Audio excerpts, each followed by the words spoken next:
en el libro de Éxodo.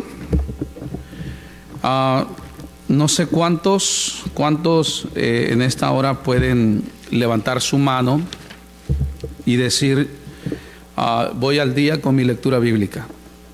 ¿Cuántos van al día? Algunos. Amén. Ok. De los que han levantado sus manos diciendo que están al día con su lectura, ¿cuántos dicen, esta mañana antes de venir al servicio leí mi Biblia y hoy leí la porción que corresponde a este día? ¿O se adelantaron antes en su lectura? ¿O leyeron hoy? Hoy leyeron, hermano Jared. Nada más. Mi esposa. Amén. Quiero hablar de un pasaje que está en la lectura. Si va al día, no es problema, lo identifica pronto. Pero si no va al día en su lectura, yo creo que al escuchar y lo que quiero compartirles va a servir para que al estar leyendo la Biblia ahorita, escuchando el mensaje, vamos a estar reflexionando sobre algunos puntos que quiero compartir. Y los que vienen un poquito atrasados, quiero animarles. Todavía no termina enero y debemos estar al día con la lectura. Échele ganas, lea doble para que se regularice en su lectura y de esa forma al terminar el año podamos leer completamente toda nuestra Biblia.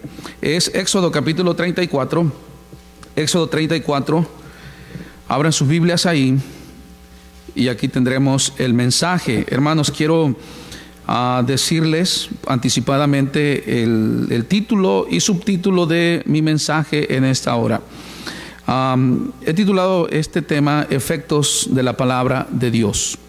Es el título, pero estaba meditando en otro título, podemos considerarlo subtítulo: Viviendo con convicciones prestadas. Y luego les digo por qué. Pero miren, síganme ahí por favor con sus vistas. Es todo el capítulo 34. Mediten por favor en lo que dice la palabra de Dios. Éxodo 34, 1. Y Jehová dijo a Moisés: alízate 2 tablas de piedra como las primeras, y escribiré sobre esas tablas las palabras que estaban en las tablas primeras que quebraste. Prepárate pues para mañana, y sube de mañana al monte de Sinaí, y preséntate ante mí sobre la cumbre del monte.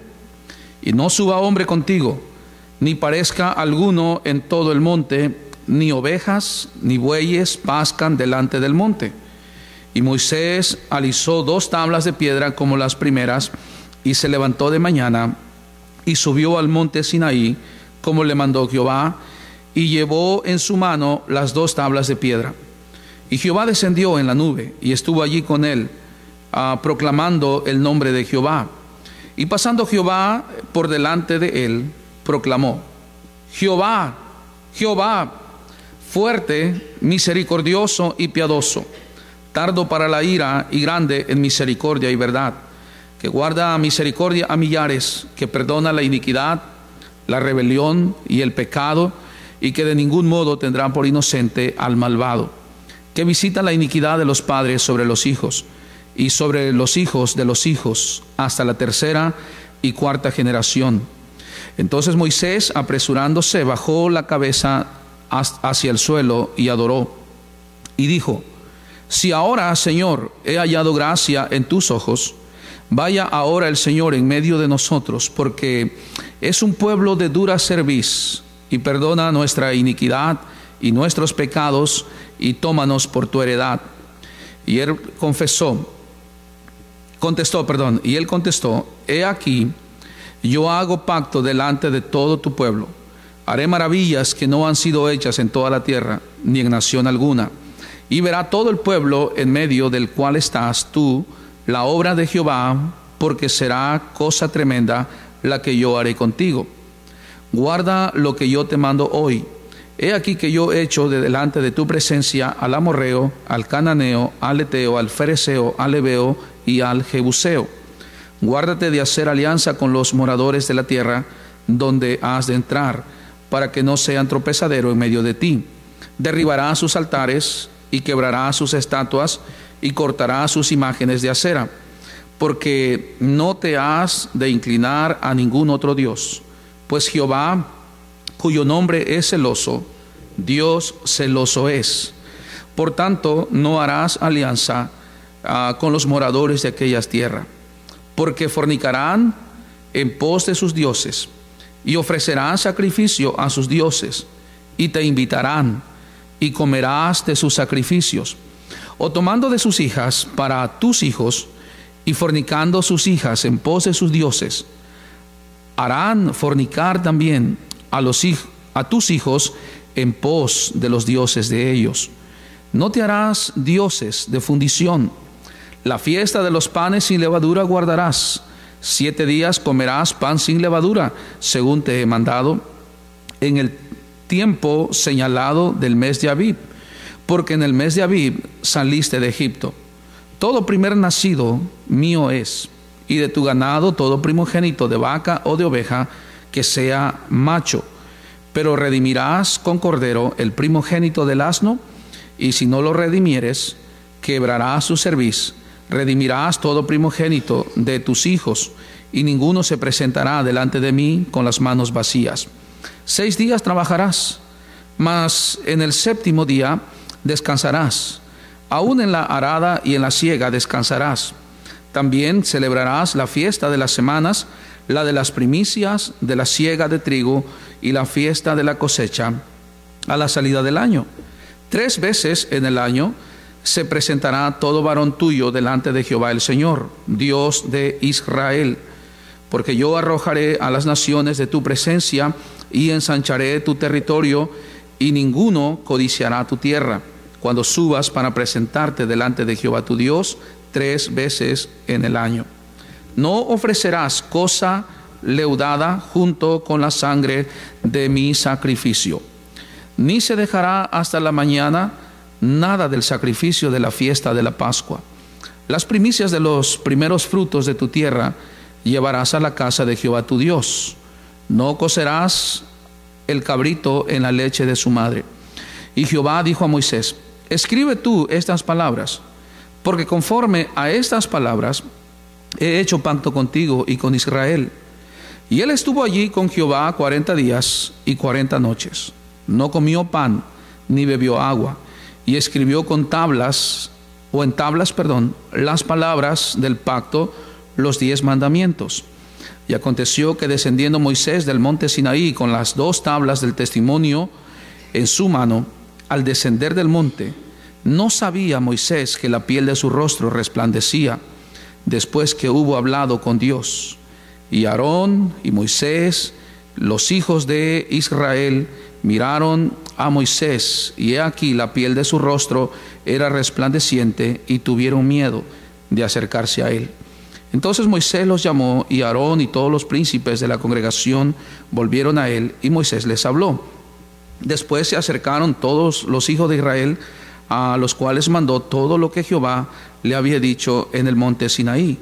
Y cuando acabó Moisés de hablar con ellos, puso un velo sobre su rostro. Cuando venía Moisés delante de Jehová para hablar con él, se quitaba el velo, hasta que salía, y saliendo decía a los hijos de Israel lo que le era mandado. Y al mirar los hijos de Israel el rostro de Moisés, veían que la piel de su rostro era resplandeciente, y volvía Moisés a poner el velo sobre su rostro hasta que entraba a hablar con Dios. Señor, gracias por tu palabra, por el testimonio que tenemos de hombres como Moisés, que tanto se deleitaban como pagaban el precio también, Señor, por estar en tu presencia. Señor, que ese sentir también haya en nosotros. Te ruego que bendigas este tiempo de meditación en tu palabra y te dignes usar a este indigno siervo tuyo. Habla a mis hermanos que han venido, Señor, para escuchar tu voz. No permitas que regresemos a casa como venimos. Háblanos, rétanos, amonéstanos o enséñanos, oh Dios, conforme a tu divina voluntad, para la gloria de Cristo, nuestro Salvador. Bendice, Padre, nuestras decisiones y bendice también a nuestro pastor en esta hora, en este día, Señor, allá donde él se encuentra predicando. Úsalo de una forma especial y pueda hacer bendición a estas iglesias que él está visitando. Nos ponemos en tus manos en el nombre de tu Hijo, Cristo Jesús. Amén. Les decía que el título de mi mensaje le puse efectos de la palabra de Dios, pero como subtítulo, de manera reflexiva también le estaba pensando poner, ¿verdad?, de esta forma, viviendo con convicciones prestadas. Ahora, lo digo anticipadamente porque me gustaría que estemos meditando en estas cosas. Me gustaría que piense en los efectos de la palabra de Dios que causa a la vida de las personas que la leen o que la oyen. Y yo estoy seguro, todos los que estamos aquí hemos venido para escuchar la palabra de Dios. Muchas veces usamos ilustraciones, en ocasiones sacamos historias vividas, experiencias personales, pero no tanto para llamar la atención hacia la persona del predicador, sino para de alguna forma ilustrar un poco lo que estamos hablando. Caemos a veces en el error de enfocarnos más en lo que estamos diciendo o en lo que hemos vivido nosotros que en la palabra de Dios. Pero creo que lo importante es enfocarnos en la palabra de Dios. Eso es lo importante. Leerla, meditarla, extraer de ella todo aquello que Dios quiere que nosotros aprendamos. La Biblia es palabra de Dios, es palabra viva. Dice el escritor de Hebreos que es eficaz. Y dice el escritor de Hebreos que todos coincidimos que se trataba del apóstol Pablo. Y dice que la Biblia es más cortante que toda espada de doble filo y penetra hasta partir el alma y el espíritu, las coyunturas y los tuétanos, dice, de nuestra vida física, personal y espiritualmente hablando. Penetra la palabra de Dios y sin duda nos ayuda a mejorar en nuestra vida espiritual. La Biblia es lámpara a nuestra vida personal, es luz que nos ilumina en nuestro camino. La Biblia es el maná espiritual que Dios nos ha dado para que podamos alimentarnos espiritualmente y vivir para la gloria de nuestro Dios. La Biblia es la palabra de Dios que debería estar siempre en nosotros. La Biblia es un libro importante, hermanos, que no solamente costó lágrimas, costó en todos los sentidos en la vida de aquellos hombres que se entregaron para servir a Dios. La Biblia nos fue dada como un regalo para que nosotros podamos conocer más de nuestro Dios. Moisés, un hombre que la Biblia lo describe como un hombre de Dios, un hombre especial, ¿verdad? En esa historia que tenemos de aquellos hombres que Dios mismo da testimonio de ellos como hombres que caminaron con él. Moisés es el líder que Dios usó para liberar a Israel de la cautividad en Egipto. 430 años viviendo en opresión. Y llegado el día, Dios levantó a este hombre y le dijo: te voy a mandar para que saques a mi pueblo. Y Dios lo usó extraordinariamente. Moisés fue el líder que sacó entonces a Israel de esa cautividad de Egipto. Egipto simbolizando al mundo. Y Moisés como tipo de nuestro Señor Jesucristo, que dio su vida, ¿verdad? Y vino y nos sacó no solamente de este mundo malvado, sino que nos sacó de la condenación eterna y nos dio una esperanza de vida. Moisés está aquí describiendo su vida. Está aquí relatándonos las cosas que Dios le mandó. Pero hay algo, o hay algunas cosas que me llama la atención. El contexto inmediato de este pasaje es la historia cuando en la primera ocasión que Moisés había subido al monte Sinaí para recibir la ley de Dios, llegó el momento cuando Dios le dijo: baja, Moisés, porque el pueblo se ha corrompido. Ya tenía las dos tablas de piedra que Dios había preparado y había escrito en ellas su ley, su palabra, y Moisés la recibió. Entonces Moisés bajó del monte Sinaí. Y oh sorpresa, cuando él bajó se da cuenta que el pueblo se ha corrompido y se han olvidado de Dios. Hermanos, miren qué fácil es olvidarse de Dios. Es difícil labrar una vida cristiana, una vida espiritual. Cuesta. Cuesta mucho, cuesta tiempo, cuesta sacrificios, cuesta dinero muchas veces, comprar libros, comprar Biblias, como lo que se estuvo promoviendo en nuestra iglesia hace unos días y que la semana pasada se llevó a cabo, ese día cuando se nos predicó respecto a la palabra de Dios y se ofreció material, incluido especialmente Biblias, para que tengamos la palabra de Dios en nuestras manos. Moisés es el hombre que está ahí, baja con las tablas que Dios le había dado y encuentra que el pueblo está desenfrenado, adorando un becerro de oro que hicieron. Y dice en la palabra de Dios que Moisés, en ese celo que sentía por Dios, quebró las tablas, molió las tablas, la echó en el agua y le dio de beber esa agua al pueblo. El pueblo respetaba mucho a Moisés, querían mucho a Moisés, temían también a Moisés. Moisés era un hombre que caminaba con Dios.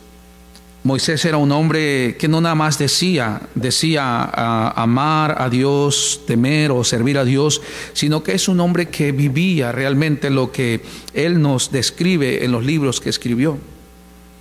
Dice la Escritura que después que ha pasado esa situación, ese evento triste del pueblo de Israel, de haberse hecho un becerro, haberlo adorado, ahora Moisés vuelve con Dios. Pero noten ahora, entonces, para volver a restituir las tablas que había quebrado. Dice en el versículo 1, le dijo Dios: alízate 2 tablas de piedra, como las primeras. Y dice Dios: escribiré sobre esas tablas las palabras dice que estaban en las tablas primeras que quebraste. Yo encuentro aquí, hermanos, algunas palabras que me llaman la atención. En el versículo 1 encuentro en el segundo párrafo, la primera palabra aquí dice: alízate. Alízate 2 tablas de piedra. En el versículo 2 dice Dios a Moisés: prepárate pues para mañana y sube de mañana al monte. Y luego dice: preséntate ante mí sobre la cumbre del monte. Alízate, prepárate, sube, preséntate. Palabras que me llaman la atención. ¿Por qué? Porque como ya escuchábamos y ya conocemos la historia, en las primeras tablas Dios hizo todo. Ahora, espero que estemos en la misma sintonía. Hay cosas que Dios hace y se las da al hombre. Y por alguna razón de la vida, el hombre las quebranta o las desecha. Pero Dios, hermanos, nos da cosas que nosotros deberíamos valorar. Dios, en las primeras tablas, Él hizo todo y se las dio a Moisés. Moisés tiene la justificación de que es un hombre de mucho celo por Dios. Moisés tiene la justificación de que se indigna dentro de él cuando mira la corrupción en un pueblo que debería estar alabando a Dios, porque Israel es el pueblo de Dios, sacado con poder de Dios de la cautividad en Egipto. Pronto se han corrompido y se han olvidado de ese Dios que los liberó de allá, y quiebra las piedras. Ahora dice Dios: mira, te voy a volver a dar mi palabra, pero ahora te va a costar a ti. Y ahora tú vas a hacer algo que tú puedes hacer. Y le dice Dios a Moisés: alízate 2 tablas. Puedo encontrar aquí, hermanos, en primer lugar, la responsabilidad personal ante la palabra de Dios. Por favor, escúcheme, no se me duerma. Despiértese, dése unas cachetadas ahí guajoloteras, ¿verdad? Y manténgase despierto. No se duerma. Piense conmigo. Hay cosas que Dios hace, pero hay cosas que Dios no va a hacer en nuestra vida. Y no es que Dios no las pueda hacer. Hermanos, Dios tiene todo el poder para que con su sola palabra haga muchas cosas. Cuando yo era chico y viviendo allá en mi tierra, en mi ignorancia y siendo inconverso, había muchas cosas que yo me imaginaba por lo que leía o por lo que veía, por lo que escuchaba. Había un vecino que le gustaba leer revistas, de aquellas revistas, ¿cómo se le llama? Prácticamente de caricatura. Había una revista que se llamaba Calimán. No sé si algunos la conocieron. El hermano Rigo sí la conoció, porque el hermano Rigo es del siglo pasado, ¿verdad? Calimán. Y presentan ahí a ese personaje como un hombre que tiene poder y que tiene fuerzas, y Calimán es el defensor de los pobres, el hombre que nadie lo vence. Y yo decía, quiero ser como Calimán. Y Calimán puede convertir algunas cosas nada más con el poder de su mente. Ahora, pero yo no conocía de Dios. Y cuando conocí de Dios, les confieso esto, al principio de mi conocimiento bíblico, decía, Dios puede hacer que algo suceda solamente con el poder de su palabra, porque dice que así hizo todas las cosas. Dijo Dios, sea la luz, y fue la luz. Dijo Dios, sean las plantas, y hermanos, las plantas aparecieron de toda clase de plantas, toda clase de animales, con solamente la palabra de Dios. ¿No puede Dios con su palabra hacer cambios en nuestra vida o en nuestra sociedad en donde vivimos? ¿No puede hacer Dios que de un momento a otro, hermanos, todo sea color de rosa? Que ya no haya violencia, que ya no haya secuestros, que ya no haya borracheras, que ya no haya mundanalidad. ¿Podía hacerlo Dios? Sí. ¿Puede hacer Dios que yo, digamos, en mi vida como un hombre rebelde a su palabra, suponiendo que así sea, ¿verdad? Entonces Dios de repente me cambie y sea no un robot, sino una persona completamente dedicada a Dios. ¿Lo puede hacer? Claro que lo puede hacer. Si no tengo casa y yo anhelo una casa y le digo, Señor, tú puedes darme una casa, por favor, concédeme una casa de 2 pisos. No la voy a pedir tan grande, que sea de 2 pisos y 3 recámaras abajo, 3 recámaras arriba con sus respectivos baños, una sala bonita. Señor, concédeme eso. ¿Puede Dios hacerlo? Sí, lo puede hacer. Él tiene todo el poder. Pero dice Dios, no, hay cosas que yo no voy a hacer, hazlo tú, no seas flojo. Ponte a trabajar, ponte a escarbar, ponte a juntar dinero y puedes hacer esa casa. Pero hay cosas que tienes que hacer tú. La hermana tiene mucha ropa sucia y, ay Señor, mira todo lo que tengo que hacer. Por favor, Señor, tú tienes el poder para limpiar esa ropa y que aparezca planchada y colgada ya en el ropero. Hazlo, Señor. ¿Puede Dios hacerlo? Claro que lo podría hacer, pero Dios dice, no, ese es tu trabajo, ahora tienes que hacerlo tú. No sé si me están entendiendo.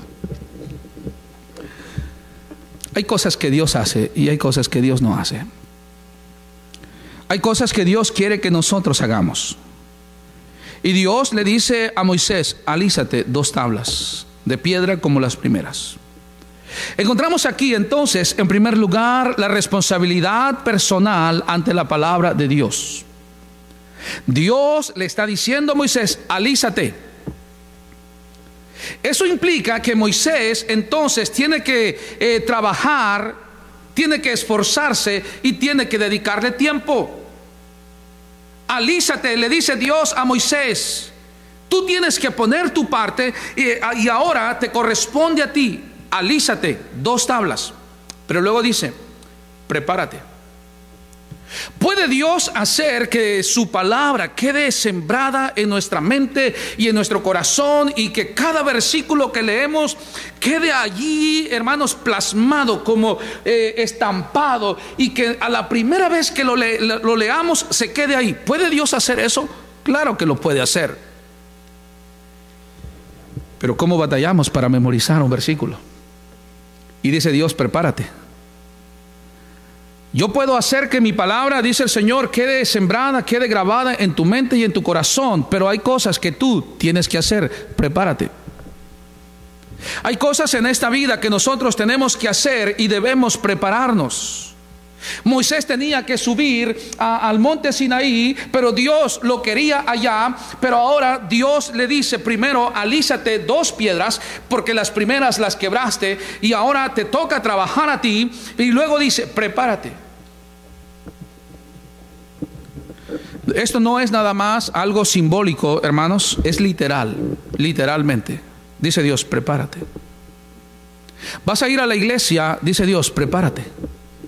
Oye, hermanos, muchas veces cuando no tomamos en serio las cosas de Dios, vamos a la iglesia y no vamos preparados. No llevamos Biblia, no llevamos himnario, ni siquiera nos afeitamos, ni siquiera nos preocupamos por buscar una corbata, y sabemos que se nos da una hoja de escuela dominical y hay que rellenar por ahí espacios, y no tengo pluma, y no estoy diciendo que sea malo pedir, es bueno y está bien, ¿verdad? Pero puede pasar una vez, puede pasar 2 veces, pero toda la vida. Puedo olvidarme de algo, hermanos, una vez, pero ¿puedo olvidarme de esas cosas toda la vida? No, hay cosas que nosotros tenemos que prepararnos. Nuestros niños tienen que prepararse, nuestros jóvenes tienen que prepararse en todas las áreas de su vida, y más cuando venimos a Dios. Moisés iba a ir a la cima del monte Sinaí, y le dice Dios a Moisés: alízate 2 tablas, pero luego dice: prepárate. Híjole, no, hermano, ¿qué le pasó? Oh, había mucho aire allá por donde venía. No, es que me acabo de levantar. Hermano, prepárate. No solo es espiritualmente, simbólicamente, es literalmente. Muchas veces tenemos que prepararnos. Tenemos que prepararnos para ser padres. Los que han sido llamados al ministerio y han entendido y han aceptado el llamamiento de Dios y tienen en su corazón el deseo de prepararse para servir a Dios, prepárate. El otro día estaba diciendo el pastor el anuncio de que van a empezar las clases de instituto y las facilidades que ahora dan en el instituto. Digo, Dios mío, cuánta injusticia en esta vida. A mí nunca bueno, sí me dieron raite, pero algunas veces, no voy a exagerar y no quiero echar mentiras, pero tenía yo que andar buscando que me dieran raite. A mí no me rogaron darme raite, yo tenía que andar buscando raite. No me regalaron un libro, no me regalaron una colegiatura, el pago de la colegiatura, no me regalaron una inscripción, y ahora, hermanos, le dan todo en charola de plata y aún así no queremos prepararnos. Prepárate, dice Dios. Tenemos que prepararnos en todas las áreas de nuestra vida. Tenemos que prepararnos como padres, tenemos que prepararnos como obreros, tenemos que prepararnos como siervos, tenemos que prepararnos como pastor, tenemos que prepararnos como esposo o esposa en el caso de las mujeres. Nuestros jóvenes se tienen que preparar, y dice Dios: prepárate. Vamos a ir a la iglesia a escuchar predicación, dice Dios: prepárate. Prepara tu corazón, porque he preparado un mensaje, dice Dios, que a lo mejor no te va a gustar. Se va a hablar de la mundanalidad, se va a hablar del vestuario, se va a hablar de la fornicación, se va a hablar del adulterio, se va a hablar del vicio, se le va a hablar al drogadicto o al borracho. Prepárate. Y muchas veces nuestro corazón no está preparado, hermanos. Simbólicamente hablando, cuando venimos a la iglesia es como Moisés cuando subió al monte Sinaí. Vamos a hablar con Dios, vamos a estar en la presencia de Dios. Prepárate, le dice el Señor a Moisés, y luego le dice: sube de mañana al monte Sinaí. Y luego dice: preséntate ante mí sobre la cumbre del monte. Tenía que hacerlo, tenía que alisar las tablas. Ahora, ¿ustedes creen que sería fácil para Moisés? No, hermanos. Si analizamos un poquito la historia y la comparamos con los recursos que tenemos el día de hoy, Moisés, hermanos, no tenía marro, Moisés no tenía esmeril, Moisés no tenía cortadoras de mano o eléctricas para poder cortar esas piedras. Tenía que hacerlo con sus manos. Implicaba esfuerzo, sacrificio, tiempo, dedicación. Él tenía que hacerlo. Son las tablas que Dios me pide, y yo debo dedicarle el tiempo que sea, y tengo que hacerlo bien.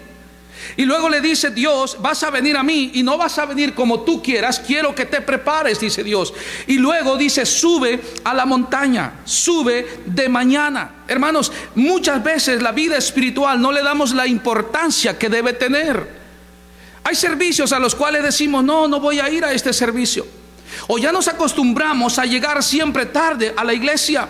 No le damos la prioridad a Dios. Cristo dijo: buscad primeramente el reino de Dios y su justicia, y todo lo demás será añadido. Busca a Dios primeramente. Pero no nada más es buscarlo en primer lugar, es también darle, hermanos, la importancia de buscarlo muy temprano, dice aquí la palabra de Dios. Sube de mañana al monte de Sinaí y preséntate ante mí. Dice Dios: quiero que tú te presentes ante mí. Señor, aquí estoy en tu presencia. Tú que escudriñas la mente y el corazón y conoces mi vida y conoces mis pasos desde muy lejos. Señor, he venido con vergüenza. Señor, he venido en contra de mi voluntad. Señor, he venido con tantas cargas, preocupaciones y necesidades, y aquí estoy. Por favor, Señor, escúchame. Por favor, Señor, ayúdame. Tenemos un Dios bueno, hermanos. Tenemos a nuestro Señor Jesucristo, que está ahí sentado a la diestra de Dios el Padre, intercediendo por nosotros. Pero Dios, hermanos, ahora que nos ha dado la salvación, nos ha dado su Salvador, nos ha dado todos los recursos que tenemos en nuestro alcance, su palabra, simbólicamente hablando, en esas dos tablas tenemos la Biblia. Son dos testamentos. El Antiguo y el Nuevo Testamento están aquí. Y Dios nos ha dado tantas cosas. Nos ha dado la vida, la salud, las fuerzas. Nos ha dado la iglesia, nos ha dado pastor, nos ha dado predicación, hermanos. Pero dice Dios: quiero que tú voluntariamente vengas y te presentes delante de mí. Cuando nosotros, hermanos, vamos a la iglesia y nos sentamos a escuchar predicación, o en la casa tomamos el tiempo para leer la Biblia, nos presentamos ahí delante de Dios y estamos esperando que Él nos hable. Miren, estaba pensando en esto. ¿De cuántas cosas nos evitaríamos el día de hoy si tan solo le dedicáramos el tiempo suficiente a la palabra de Dios? ¿De cuántas cosas? Pero la Biblia muchas veces no es algo importante o prioritario que nosotros lo tomemos. Le damos un segundo, tercer lugar, y algunas veces no tiene lugar la palabra de Dios en nuestra vida. Echamos a perder nuestra vida, echamos a perder nuestros recursos, echamos a perder la familia, echamos a perder incluso el trabajo, echamos a perder el dinero, echamos a perder oportunidades porque nos falta la palabra de Dios. Dice el Señor: preséntate ante mí. Quiero que tú lo hagas voluntariamente. Dios nunca obliga a nadie. El Señor hace la invitación. Cristo dijo: venid a mí todos los que estáis trabajados y cargados, y yo os haré descansar. ¿Estás cansado? ¿Tienes problemas? Ven a mí. Muchas veces equivocamos el rumbo, equivocamos la forma de encontrar solución a las cosas, pero el Señor dice: ven a mí. ¿Estás cansado? ¿Estás fastidiado de este mundo, de esta vida? ¿Estás ya desilusionado de tantas cosas y no has encontrado una respuesta? ¿Sientes que no hay solución allá? Dice el Señor: ven a mí, ven. Yo quiero que vengas a mí. La respuesta está conmigo. Ven, acércate, pero hazlo voluntariamente. La responsabilidad personal ante la palabra de Dios. En segundo lugar, podemos ver las convicciones personales que producen la palabra de Dios. Dice el versículo 11 en adelante, vean por favor ahí. Le dice Dios a su pueblo por medio de Moisés: guarda lo que yo te mando hoy. He aquí que yo echo de delante de tu presencia al amorreo, al cananeo, al eteo, al fereceo, al heveo y a todos los feos. Y luego dice: guárdate de hacer alianza con los moradores de la tierra a donde has de entrar, para que no sean tropezadero en medio de ti. Derribaréis sus altares y quebraréis sus estatuas, y dice: cortaréis sus imágenes de acera, porque no te has de inclinar a ningún otro Dios. Pues Jehová, cuyo nombre es celoso, Dios celoso es. Aquí, hermanos, y de aquí tomé el subtítulo que le doy a mi mensaje: viviendo con convicciones prestadas. Muchos cristianos el día de hoy, con todo y los recursos que Dios nos ha concedido, con todas las oportunidades que Dios nos ha concedido, muchos cristianos no han agarrado sus propias convicciones. Escúchenme, por favor, y los jóvenes, me gustaría, jóvenes, jovencitos, jóvenes, hombres y mujeres, me gustaría que mediten en esto. Muchos de nuestros jóvenes hoy viven con convicciones prestadas. Vienes a la iglesia porque tus papás te traen, porque tus papás te empujan. Y qué bueno que viniste a la iglesia. Siempre me acuerdo de aquella jovencita que iba a nuestra misión hace muchos años, cuando empezó la misión Betania. ¿Cómo se llamaba la muchacha? Gaby. Su mamá, la hermana Mari. Oh, la hermana Mari, una linda hermana. Una hermana que buscaba a Dios con todo su corazón. Desde Los Pinos, allá en un rincón, se venía hasta la misión que estaba en ese tiempo en la colonia Cacho. Tenía 2 hijos, la hermana Mari, o tiene, quiera Dios que vivan. No me acuerdo el nombre del varoncito, pero el nombre de la muchacha, Gaby. Creo que sí, ¿verdad? Gaby. A Gaby se le veía en la cara que no quería estar en la iglesia. Se le notaba a 2 kilómetros de distancia. Si es que a 2 kilómetros de distancia podemos ver. Estoy exagerando un poco, ¿verdad? La misión no estaba en un lugar espacioso, era solamente una hilera de bancas en un cuarto donde estábamos. Y por allá, un poco atrás, ahí estaba sentada Gaby, la mamá, ella y luego su hermano. Y se le notaba bien cómo ella estaba ahí porque su mamá la llevaba. Terminaba el servicio y sus actitudes, sus palabras, su vestuario, su peinado. Se notaba que Gaby no quería estar en la iglesia. ¿Por qué iba? Porque su mamá la llevaba. Creció un poquito, y como muchos de los jóvenes el día de hoy, que nada más llegan a la frontera de los 15 años y ya estoy grande, ya mamá, no me puedes exigir, ya crecí, ya tengo 15, ya tengo 18 años, ya cumplí mayoría de edad, ya no me vas a obligar, no quiero ir a la iglesia. No quiero leer la Biblia, quiero mejor ir al cine, ese muchacho me gusta, queremos ponernos de novio. Y ahí está la mamá: no, hija, no está bien, hay que hablar con el pastor. Mira, hija, mira, es mejor que vayamos a la iglesia. Hija, tú has crecido en el cristianismo. Hija, las cosas de Dios son hermosas, Dios te va a bendecir, mejor quédate aquí. No, ya estoy grande, quiero hacer mi vida. Y saben que vienen a la iglesia, pero no con convicciones personales. Muchos de ellos, tristemente, con convicciones prestadas. Dios está hablando con el pueblo de Israel, su pueblo, liberado de una cautividad terrible de más de 400 años, viviendo cautivos, viviendo, hermanos, en la miseria, siendo explotados, siendo maltratados. Y Dios mira a ellos y siente compasión por su pueblo y los sacó con poder.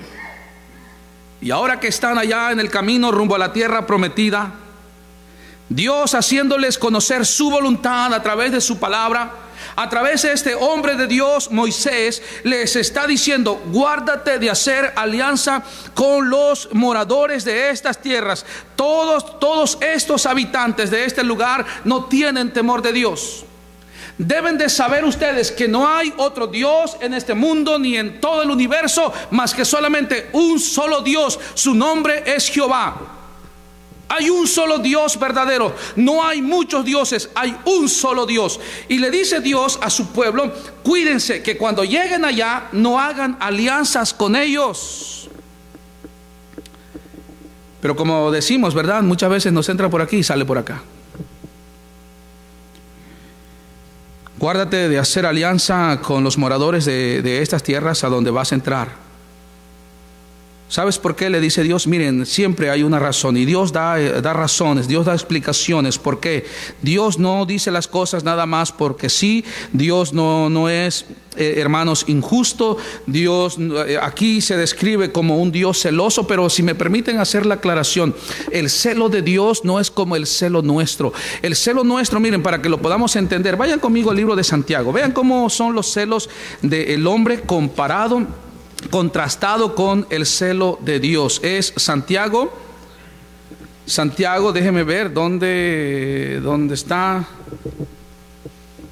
Santiago, creo que es el capítulo 4.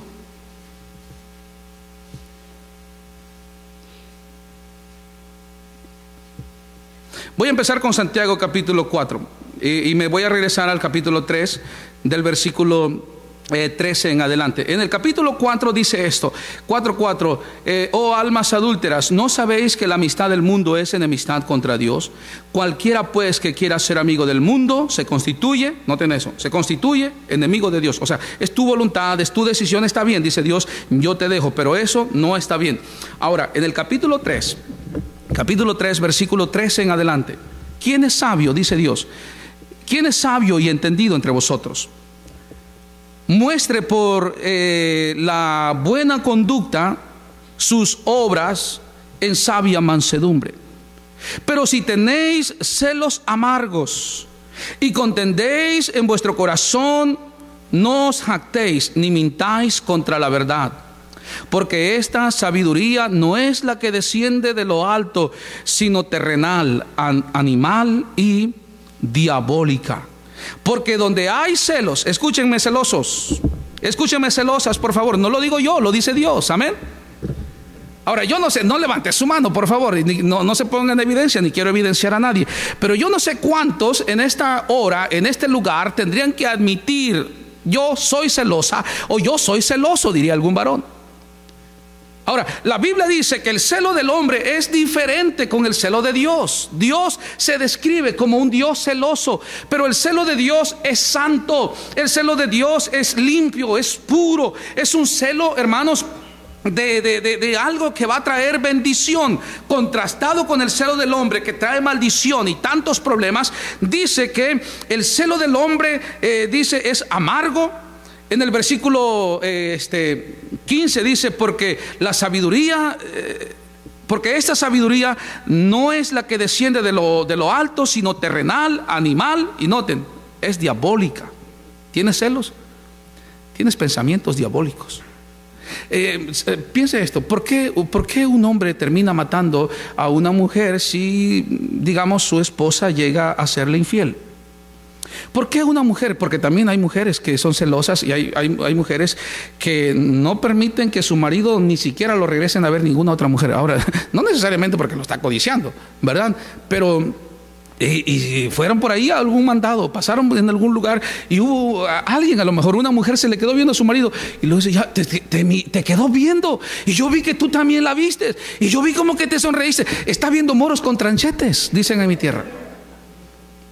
No hay nada absolutamente, pero como tiene celos, entonces ya le está haciendo pensar mal o malas cosas.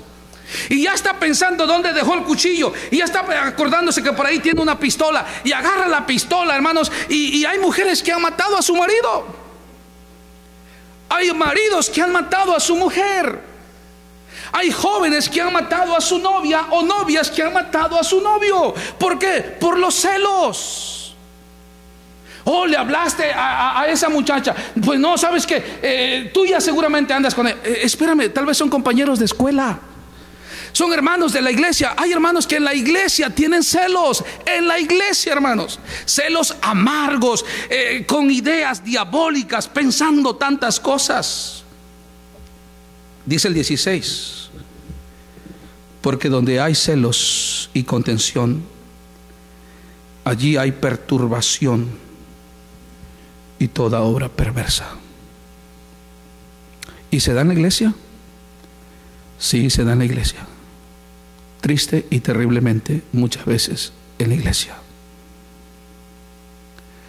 ¿No deberíamos pedirle a Dios que nos dé un celo como el celo de Dios? Y el celo de Dios no es precisamente si estamos cantando y digamos el niño está inquieto y se mueve y se para y se sienta, porque así hay muchos niños, y más si son nuevos en la iglesia. No, niño, chamaco del demonio, cállate, siéntate y escucha o canta. No vamos a llegar así. Vamos a buscar la forma de decirle: mira, es tiempo de cantar. Mira, es tiempo de adorar a Dios, es tiempo de hablar con Dios, es tiempo de oración. No estés con los ojos pelones cuando estamos orando.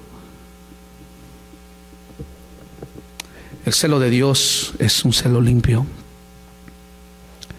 Dios se describe como un Dios celoso, pero Dios quiere que cada uno tenga sus propias convicciones. Volvamos a Éxodo, salgamos de los celos amargos y de toda esa amargura que provocan estas cosas. Vayan, veamos lo que dice aquí la palabra de Dios.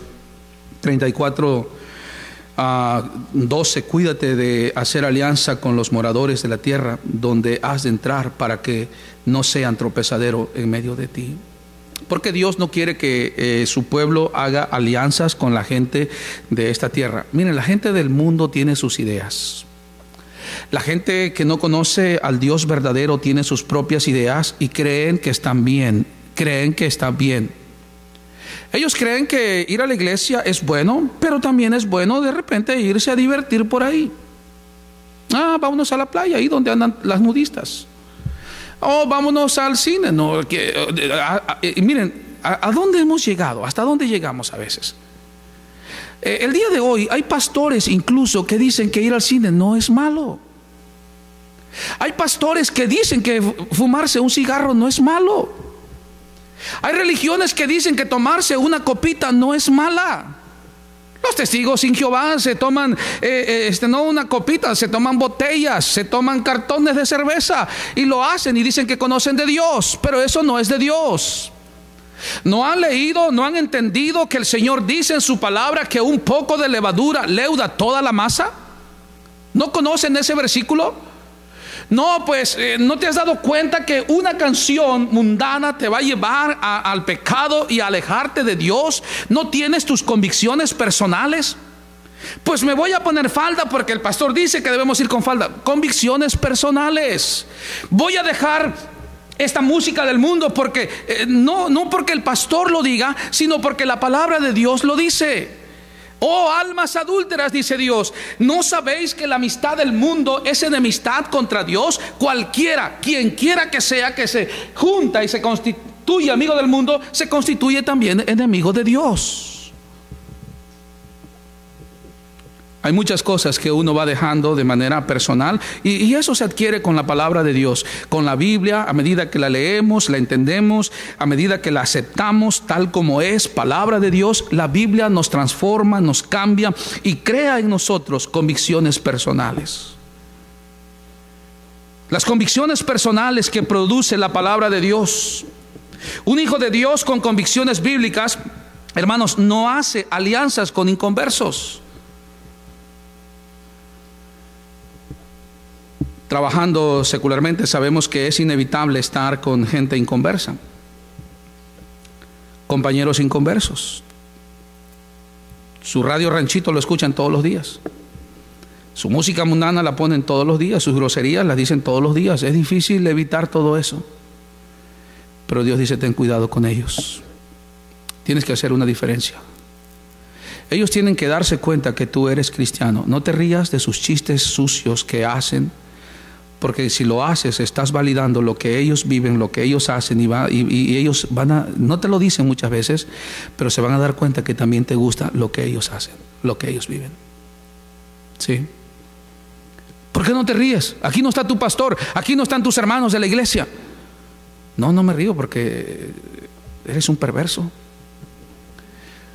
Un día un hombre me estaba tratando de compartir sus cosas, porque estaba escuchando su música mundana y luego en su estación de radio empiezan a hacer comentarios de tantas perversidades que hacen, hombres infieles, mujeres infieles, perversas, y contando sus experiencias y todo eso, y ahí estaba carcajeándose y diciendo, y luego trató de sacar su comentario de sus deslices de él y me trató de compartir y me preguntó que cómo la veía.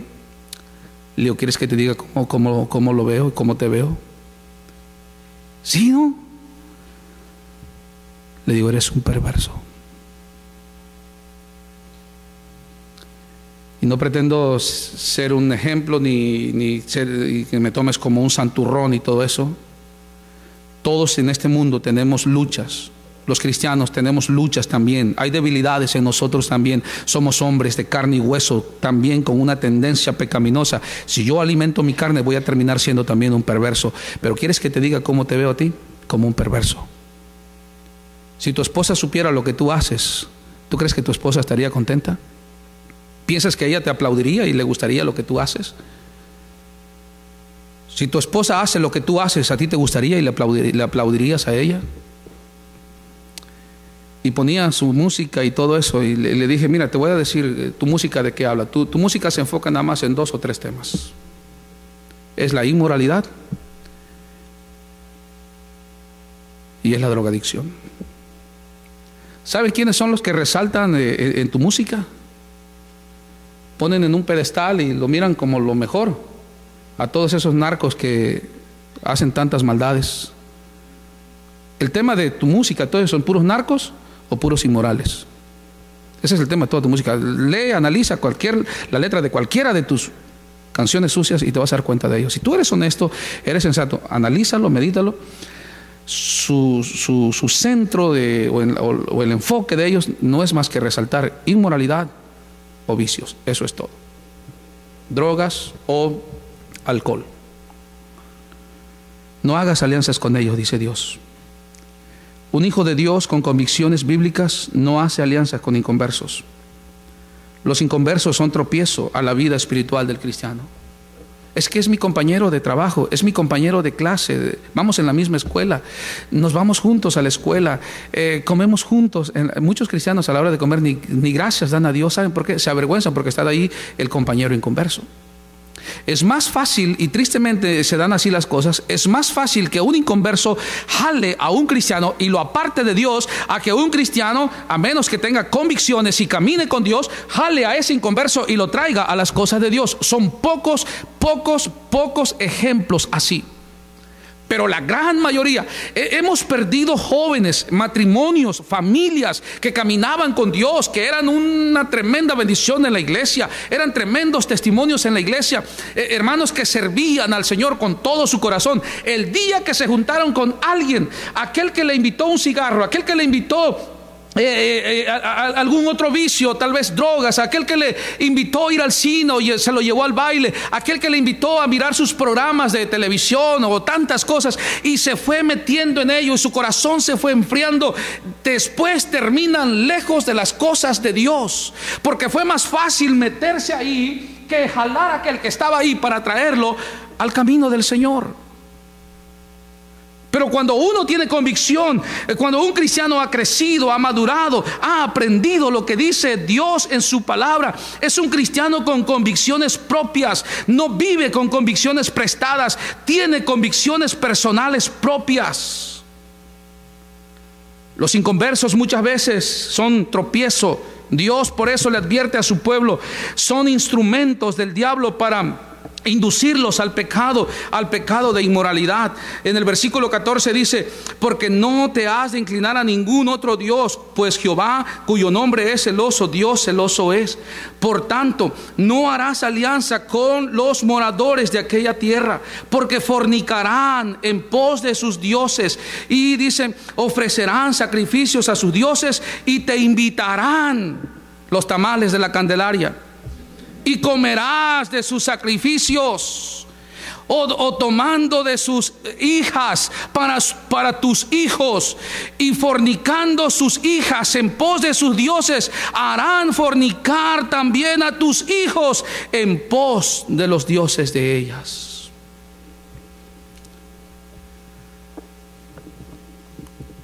Una persona que camina con Dios y de repente se va a estas cosas, Dios lo toma como un pecado de inmoralidad espiritual. Menciona aquí la fornicación como un pecado de inmoralidad. propiamente lo que entendemos según lo que la Biblia nos dice ya en el Nuevo Testamento. En sentido general, fornicación es inmoralidad. Pero propiamente, jóvenes, fornicación son relaciones íntimas antes de casarse. Eso es fornicación. Jóvenes, haciendo este tipo de cosas cuando no es el tiempo y no es la voluntad de Dios. Ese tipo de prácticas en los adultos, en las personas ya casadas, se llama adulterio. Y la Biblia dice que a los fornicarios y a los adúlteros los juzgará Dios. Sí, la sociedad los juzga. Es un malvado, es un perverso. Y mira este infiel, mira esta infiel. Dejó a su marido, dejó a su hogar, dejó a sus hijos, dejó a este buen hombre, dejó a esta buena mujer. La sociedad lo juzga. A veces la ley lo juzga en algunos lugares. Pero eso es temporal, eso es terrenal y eso es a veces hasta superficial. Pero el verdadero juicio es el juicio de Dios. Y la Biblia dice que los fornicarios y los adúlteros no heredarán el reino de Dios. Cristo vino para perdonar nuestros pecados. Cristo quiere llevarnos a una vida de santidad. Cristo hablando a nuestro corazón como Moisés lo hizo con su pueblo. No hagan esto. Por favor, no hagan esto. Cuando lleguen a ese lugar, no hagan esto. No hagan alianzas con los inconversos. Cuida a tu hijo, cuida a tu hija. Los inconversos, miren, buscan la manera. Fíjense cómo pasan las cosas. Haciendo un poquito de memoria, la historia de Israel desde sus inicios. ¿Recuerdan la historia de Jacob? Jacob tuvo 12 hijos y solamente una hija. ¿Sí están de acuerdo conmigo? Una hija nada más. Hermanos, los hijos son hermosos. Pero las hijas mujeres, qué lindas son las hijas mujeres. Sin menosprecio a los varones, por supuesto, ¿verdad? No se sientan mal, hijos varones. Pero las hijas mujeres son hermosas, es algo especial. Y las hijas mujeres se deben de cuidar más. Hay algunos malvados en el mundo que incluso hasta dicen frases como cuando dice, hey, cuida tu pollita porque mi gallo anda suelto. Y es su forma de pensar. Quiere decir, ok, mira, mi hijo ya creció y tu hija, pues ellos sabrán, si él la busca, pues es asunto de ellos. Y yo no voy a meter las manos. Cuando los padres no solamente debemos estar pendientes de las hijas mujeres, también de los hijos varones. Si yo como padre veo que mi hijo no anda bien y anda de malvado, yo tengo que decirle, eres un perverso, tienes que hacer las cosas bien, no puedes hacer esto. Hermanos, uno como padre, no solamente voy a cuidar la vida de mi hija, voy a frenar también los pecados de mi hijo. Jacob le pasó esta triste historia. Una hija tuvo. Llegaron, dice, al territorio de Siquem. Y Dina, en su ingenuidad, porque yo creo esto, y miren, nuestra vida terrenal es así. Nuestros jóvenes han crecido en el cristianismo y conocen solamente las cosas de Dios, no conocen las cosas del mundo. Pero Dina, simbólicamente en ese contexto, sale a dar la vuelta por ahí. Vamos a ver qué hay por aquí. Y allá, cuando andaba paseando, la mira ese hombre. Se queda viendo. Esta muchacha es diferente, mira, falda larga. Wow, qué larga es tu falda. Oh, sí, me imagino diciendo Dina. ¿Y por qué te vistes así? ¿No sientes calor? No, ya estoy acostumbrada. Y no te había mirado antes por aquí. ¿Cuánto tiempo tienes? Oh, apenas llegamos. Mi papá y mis hermanos venimos a vivir en este lugar.